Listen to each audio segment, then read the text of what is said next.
Hey there, in today's video, I am showing you a simple way to make a art journal out of children's board books. Yes, that is right.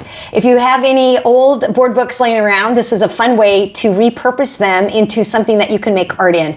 Now, granted, I have not made art in mine yet, but I have completed, and I'm going to show you 3 different examples of ways to convert your board book into an art journal. And then from there, it's all up to you, how you want to use them, what you want to do.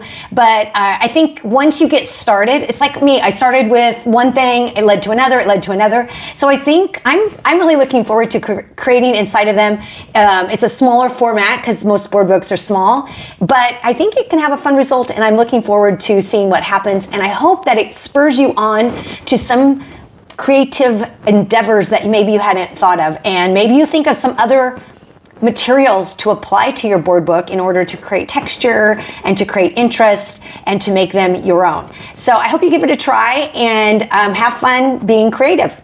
Let's take a look at the 3 art journals that I made out of old board books, children's board books. So I thought and I'm sure there's videos and things on this. I don't know. I was getting ready to get rid of a few that for my grandkids that were kind of, all dinged up. And then I thought, the pages are so thick and so sturdy that they might turn into a great art journal. So one thing led to another. And I do think I have seen this from somebody years ago. I can't recall. And probably if I Googled it, I would find a whole bunch of people who have done this. But I wanted to show you what happened was the first book I took, which was just a fairly small one. These other 2 are a little bit bigger.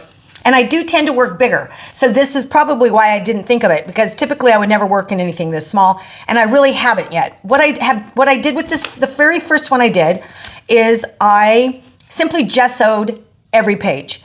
Now, most board books have a shiny surface. Actually, let me grab one over here that's old that I was going to use as a reference. Okay, so this one's all old. I think the pages inside are very shiny, and so it does not lend itself to having something adhere as well. So there's probably a lot of things you could do. Because I am impatient and I do not like to spend a lot of time, necessarily prepping a surface, and I'm not saying that's a great idea, guys. I think you should take your time and prep your surfaces. I am just showing you my fast and easy and maybe slightly sloppy way of doing something. So probably, like, this cover is pretty roughed up. It would probably be fine. But in here, you could do some different things to rough up the surface. You could sand it. You could, a primer would work. And it obviously, I'll show you in a minute, and it did. But something that this shiny and glossy of a surface is going to be difficult to have things adhere to. So that's all I'm letting you know ahead of time. So I went through and gessoed all of the pages in here. And I kind of did, I did like these pages, let them dry, these pages, let them dry. And then the color of paint that you're seeing now is whenever I had leftover paint, then I just slopped it on. Because for me, a white page is always difficult to start on. And so this paint I have a little bit left, I'll just, fill it in. Here's some gesso here.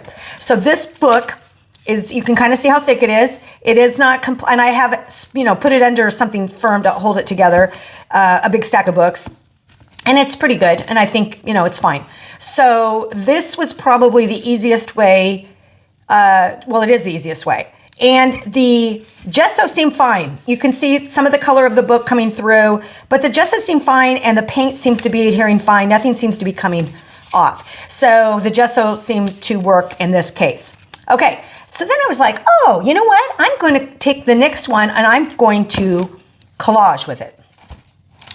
So I had mixed results with the collage, and I painted over it. You can see the collage here. What happened was a lot of the collage did not stick, and I just used matte medium, but it did not adhere as well. Parts of it did, parts of it didn't, to the surface, the shiny surface. And again, if you probably prepped it, then it maybe would have adhered better. Honestly, I actually love how this turned out. So what I did was, any of the places that just weren't sticking, well, even here I could peel this up and kind of show you. I just would rip it off. I just ripped off all those parts. Then I went back with some gesso, although this looks like it has something under it. And I gessoed those other parts. And then obviously I've been using up leftover paint and it's created this lovely texture. And I love a lot of texture, and so for me, this works. This book is chunky. It just feels awesome. And this is more, I guess, what I would prefer to work in than a beautifully smooth substrate like this. Like, this surface is just great. But it's fine, and that's okay. But I do realize this is more what the kind of surface that I like working on. Just uneven, crazy. I love everything about it. So again, I used matte medium. I adhered to papers, random papers, and then whatever didn't stick, I just peeled off, and then I put gesso on, and then I have gone through and painted. So, and I'll show you at the end of this one. Then I was like, let's take it to a step further, and I have a big tub of modeling paste, Liquitex modeling paste, and I was like, oh, let's do one of the books using modeling paste. Now, okay, I had to do one at a time and literally let, like, 1-2 page like this, put the modeling paste on, hopefully you can see some of that texture, and let it sit overnight or for a lot of hours. Maybe I got two in it a day, but mostly it was like I did one and then it had to dry because I couldn't do them. Even trying to stand it up, it really didn't work. And so I was like, I just got to be patient. So this is a big commitment if you did it this way, because you literally are doing it one page and letting it sit next day. And maybe if you worked in a hot climate, and now it's winter here, and so maybe it didn't dry quite as fast, and it might have dried faster if it was warmer here, or if I had a warmer place to put it. I just let it dry naturally, so that was fine. And this is nice and textured, and I really like this. I did go back in after the modeling paste, all the book was complete, and I take a piece of sandpaper and just lightly went over the top of it, because there was parts of it that were very jagged, because I just slopped it on. I did it very quickly because I just wanted the texture to be what it was. I didn't really care. This was just an experiment. And so I did take a light, just really quick. I mean, obviously I have a light, you could really sand it. I wasn't going for that. I just wanted to get there were some pieces that were sticking out and they were really aggressive. And so I wanted those to be kind of softened. Then I went over it with some white gesso, because it just felt like if I painted on it, it was just going to absorb too much. I just felt like I needed another layer. Now, I should have probably just tried, but even with the modeling paste and the gesso, there are parts of this book that are still coming through, which is perfectly fine. It can just be part of the background. But it kind of amazes me that the colors in this are still kind of popping through, despite 2 layers of coating. Now, you'll notice on these 2 books, not this one. This one has its just original binding. These 2, I have done 2 different things to. And here's why. I'm going to grab this book again for an illustration. Now, for an example, illustration. When I open this book, do you see this little piece right here? Well, what happened was, as this book was getting, because you can see, it just lays flat. But as I was putting layers of collage and then layers of modeling paste down, this was getting thicker and thicker, and what happened was this little piece wouldn't close anymore. So what I did was I took a box cutter, and I cut down the side here and down the side here. Now, this book will stay together without that piece. And so but it doesn't have any kind of binding or anything. It just stays glued together. So what I did was on this one, I put a piece of fabric wrapped around with glue. And I have done another video showing, and I'll link that below, how I did that, making a no-sew art journal out of paper, and I just glued on this. Obviously, I didn't glue it straight, and so it's a little wonky. Whatever. This one, I decided, it's not bookbinder's tape, but it's this tape that is like, let me grab it. It's right behind me. I don't know. It looks like, I'm not sure where I got it. It looks like it's medicinal. That's a crazy word. It's like a fabric tape. And I was just like, I'm going to try this. I think there's bookbinding tape, and that probably would be better. But I had this, and it looks like I don't know. Maybe it's for a tennis racket. I don't know. No, that's different. Anyway, it's for something, but it's like a fabric tape. And so I thought I'm going to try, because I want to try something different, because I want to tell you guys, once I got into it, I was like, I got to show you guys later once I've actually done this. So I just did strips of that tape around here. And I think I probably will. I've just done a light coating of paint, a beige paint over the top. I think it's Titan Buff, just to kind of mess it up so it wasn't quite so white. And I don't know if I like this or not. And obviously I didn't measure, I just kind of taped it on. It's fine. But I might consider, I don't know what I might consider. I might consider painting over all of this. I might consider putting fabric piece over it. I might consider leaving it. This is just messing around and seeing what happens. But I like having 3 different ways of doing this that were simple and easy. Now, obviously I haven't done a lot on the interior, so that's to come. That is for another day. I just kind of been messing around using up paint, but I think this is a fun way to get started. I'm gonna show you, do a quick demonstration now that I've blabbered on.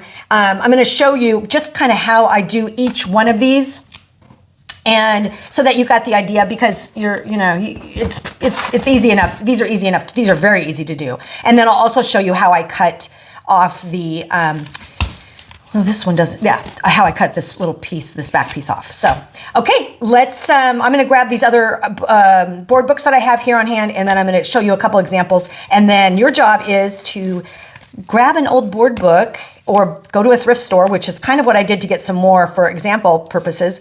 And then have some fun. I'm curious what's gonna happen with this. I really started messing around on this one, but anyway, okay, let's move on. Okay, I wanted to show you, I have a stack of board books here, and they're all different. Well, these 2 are similar size. These 3 I got at the thrift store, because when I was on a roll, I was like, oh, I'm gonna do this with all different size books. This one was an old one, and this is a sweet book that I wanted to replace because it had gotten pretty banged up, and when my own kids were younger. And so I just wanted to show you the different sizes you could get. This is a fun, like, landscape type of size. This one, this one looks practically brand new. And this is fun sizes. And look at the size of this one. This one's massive, okay? And it is a board book. It is, look at this. Look how big this is. This is like the size of a regular art journal. This would be so fun. So anyway, I just went to the thrift store and realized, oh my gosh, there are a million, and they're actually fairly inexpensive that way, because you don't care. In fact, the more beat up, the better. So I thought, for the sake of example, let's just start with the gessoed one. I'm gonna set those aside. I'm just gonna gesso this one real quick, just to show you. Let's just take a middle page so it kind of lays flat. And I mean, this is all I did, and I'm not even kidding you. I just went as simple as this.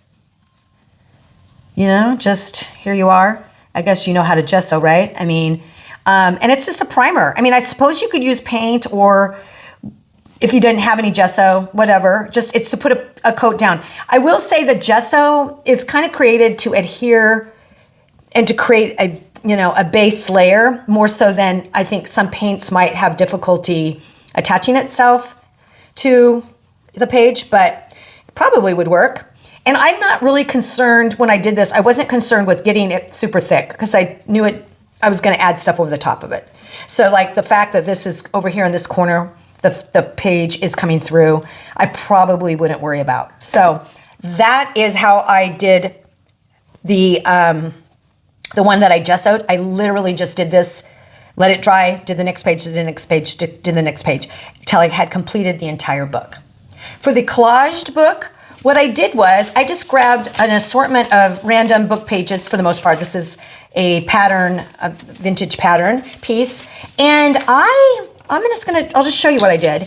I wasn't too worried about it going over the edge. And in fact, and that may be part of why and I kind of, some of them I did in the crack, but then I had limited success there. So that might be a part where you have to gesso. I'm just gonna do this whole page. Typically, what I do is, I wouldn't do a whole page, and I guess I should show you actually what I do.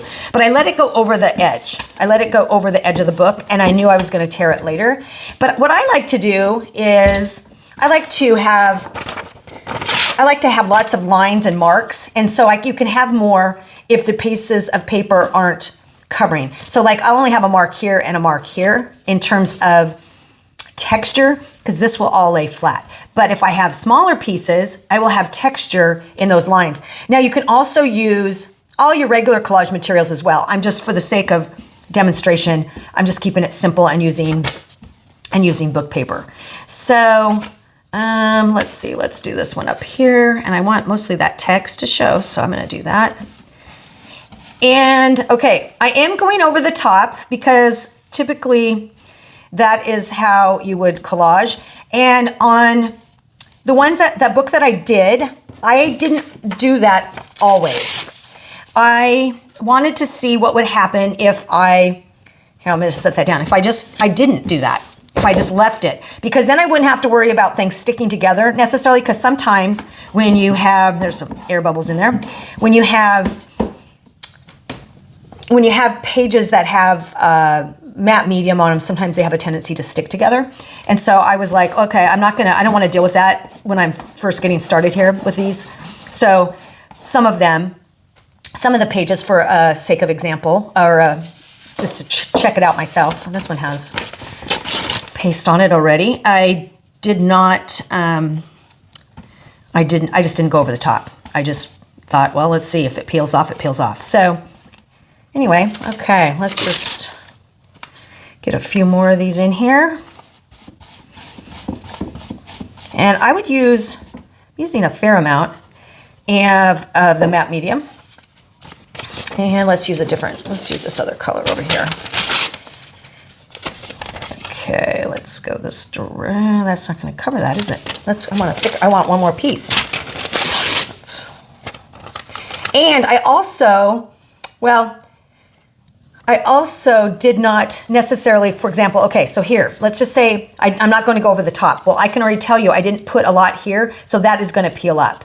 So if you want to have it kind of the peeled effect, which is what I had in that first book that I made, there might be areas where you wouldn't necessarily worry how much matte medium you put down or glue, because then you could peel it up. And I kind of liked all the rough texture that it created.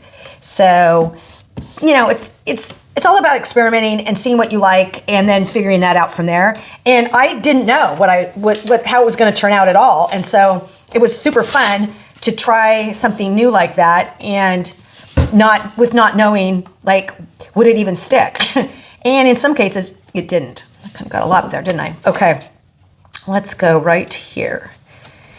So I'm not gonna worry about that. And that one is not totally sticking. So there we go. And let's do this piece here. Actually, I don't want to cover up all that.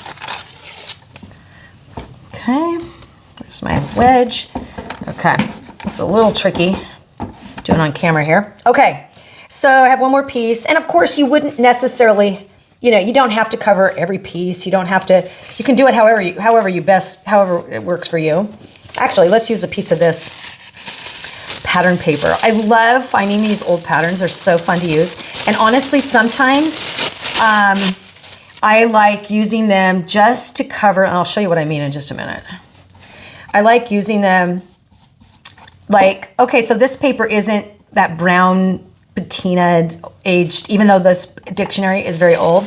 It doesn't have the same rich patina as other things do.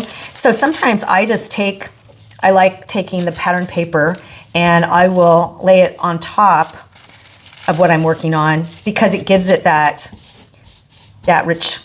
richness that I like, that yellowish, oldish kind of look. So, and let's say I didn't want that to come through, because I don't want that color to come through. So let's just put another piece of book paper over the top of that, because I would rather not. Oh, that's kind of cool on the back, but okay, I'm gonna stick with the words. Okay, so that's as simple as I would do it. And honestly, I can see this is pulling up. There's different things with pulling up. I would wait. Now I just pulled that up now. But I would wait till it dries, and maybe I will, and then I'll show you how I pull. I will do that. I will wait till it dries, and then I will show you how I rip off the pages, and then that just so you have it for an example.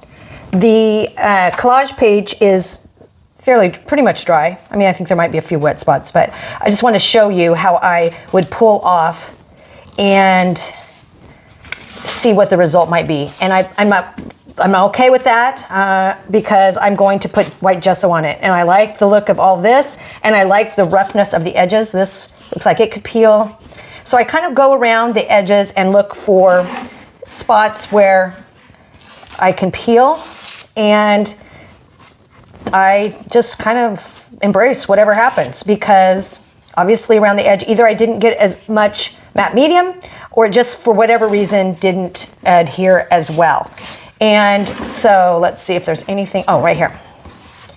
So, about 90%, 85%, 80% of it's covered. And that is great for me. I love how rough and all the texture that this is going to create. So what I would do next is just put white gesso on here, let it dry, and then I'd move on to the next page. And listen, not every page in your little book has to be the same. I just decided to go through and do one of something, like this page then could just be gesso. This page then could be something else. You could mix it up. As far as I know, I mean, you can do whatever you want, because listen, there's no rules. And that's the beauty of mixed media art, is that there is no rules, and you can just try things. And if it works, great. If it doesn't matter, because listen, you've just got a little board book that you're using and some old vintage papers.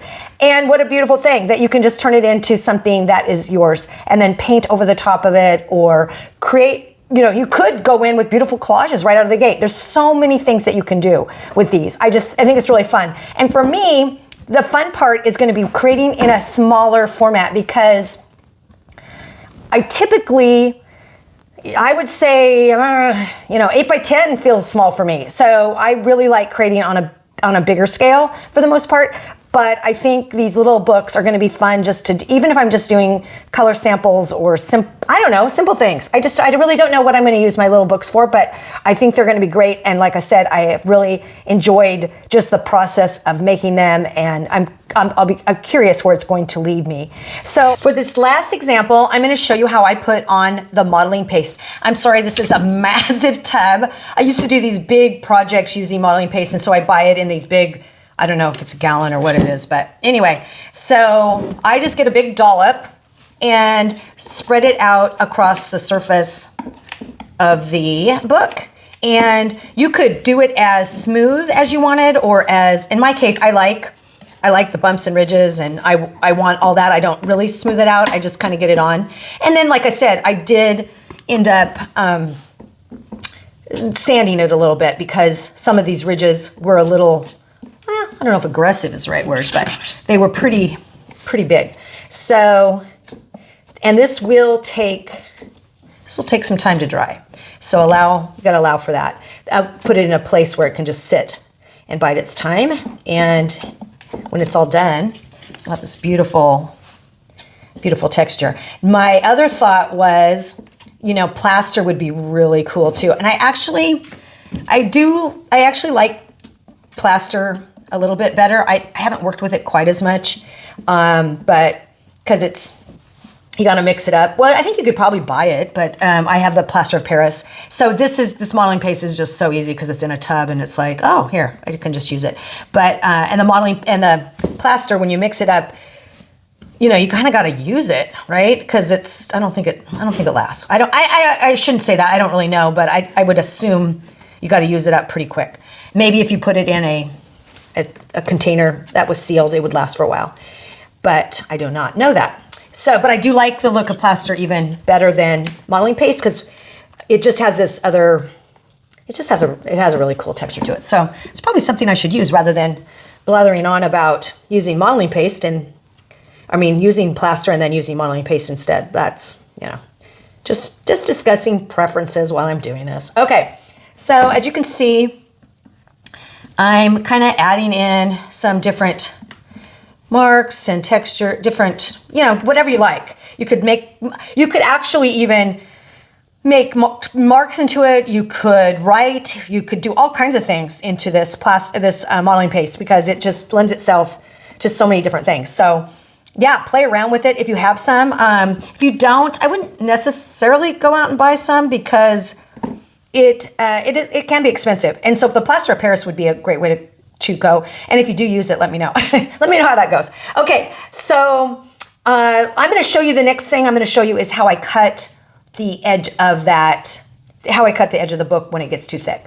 The way that I cut this down after it gets too thick, I had mentioned before, when this will not close any longer. And let me tell you, if you collage every page or use modeling paste, it will not close. This last page will be like bent and crooked. So I would advise, I mean, I have a old box cutter here, and obviously be very careful, but I just literally, it's hard to do this at an angle so that you can see it. You can see how the edge of the book, the way they make these board books, it bows out. It makes a diamond shape, essentially. So I would cut right here at the edge of the diamond, if I can get that started. I wouldn't normally cut at this angle, but I want you to be able to see kind of what I'm doing. So I'm going to cut straight down here. Hopefully that cut through. And then it kind of peels apart. Obviously, it's a little trickier doing it this way. And then I would cut off this last part. And I have a self-healing mat that I would probably recommend cutting that on because you do not want to cut yourself. But see, then you could actually let me get a pair of scissors. I'm going to cut this last little piece off because normally you wouldn't have this little piece of paper here either. Okay, so as you can see, here is your spine now. And what I did was with one of them was I covered it with fabric. So for example, I a lot of times use tea-dyed fabrics. And so I would cut it to length, take glue, and I would have already painted the front and then glue this on as a spine like I did in this book right here. So I just glued that on and then painted over the top of it. Or you could use, some kind of tape. I would suggest this is a fabric tape, so it bends with the book. I think some tape might not work as well as others. There's also bookbinding tape, which I'm not familiar with, honestly, because I'm not a bookbinder, but I'm assuming, since it's called bookbinding, that would work. You could also, in all seriousness, probably just leave it if you wanted. I don't know if it would come apart or not. I really don't know. But it is kind of nice to have a finished edge, and it might be something worth trying. And you could use a simple supply. Now, the other thing is, I have at times, one of these books, I'm not sure which one, instead of cutting, you see how this is, instead of cutting this piece here, I actually cut the entire last page off. And so there's no right or wrong. If you cut the last page, because it's a board book, they're all the same, this would be your last page, and this would be just, garbage or whatever. So anyway, I hope you give it a try. It is very simple to do, and like I said, you would not have to do any of this cutting part if you just gessoed the inside and did paint. I don't think it would get too thick. I think you'd be perfectly fine. So anyway, have fun.